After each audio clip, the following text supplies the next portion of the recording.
Hey, what's up mga kaballers? Maligayang pagbabalik sa aking channel. Halina't pag-usapan natin ang balitang Gordon Hayward sa Warriors na at ang balitang goodbye D'Angelo Russell. Tara na't pag-usapan natin yan dito sa Basketball Hotshots.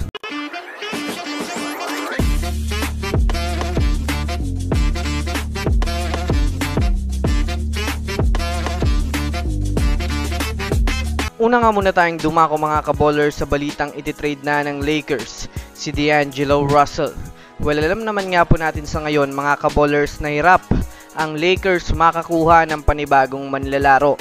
Bukod pa dyan, hirap nga po sila dahil na rin naman mga kaballers sa kagustuhan nga nila makakuha ng mga malalaking pangalan ay kakailanganin nilang isakripisyo mga kaballers ang kanilang mahalagang player. Kagaya na lamang ng pinakabagong balita ngayon mga kaballers na desidido na nga pong i-trade ng Los Angeles Lakers itong si D'Angelo Russell dahil na rin naman sa gagamitin nga po nila ito mga kaballers para i-offer sa ibang mga teams upang mas makakuha ng mas dekalidad na manlalaro ngayong season.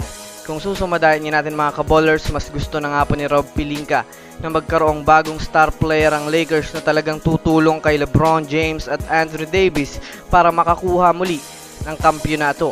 Kaya pinagdesisyonan na nga po mga kaballers na ibigay na nga po itong si D'Angelo Russell sa ibang mga kupunan. Ako naman tayo mga kaballers sa balitang pagkuha ng Golden State Warriors kay Gordon Hayward. Sa ngayon nga po mga kaballers ay ibinulgar na nga po ngayon ng isa sa mga Warriors insider na si Anthony Slater ng The Athletics na isa rin nga po mga kaballers sa pinagpopokusan ng Warriors front office ang pagkuha kay Gordon Hayward sa free agency. Ito ay dahil na rin naman mga kaballers sa hindi nga po sila masyadong magsasakripisyo ng mahalagang player para makuha ito at mas makakatipid pa nga po ang Warriors dahil maaari lamang nga po nilang bigyan ito ng veteran minimum contract. Sa katunayan, wala pa naman nga pong nagkaka-interest ngayon kay Gordon Hayward at tanging front office lang nga po ng Warriors ang mayroong level of interest sa kanya ngayon. Kaya masasabi nating nasa Warriors na nga po mga kaballers makikipag-usap itong si Gordon Hayward. Dagdag pa dyan mga kaballers na mayroon pang 2 slot ang Golden State Warriors at may sapat pa nga pong assets ang Warriors para magkaroon ng mga bagong manlalaro.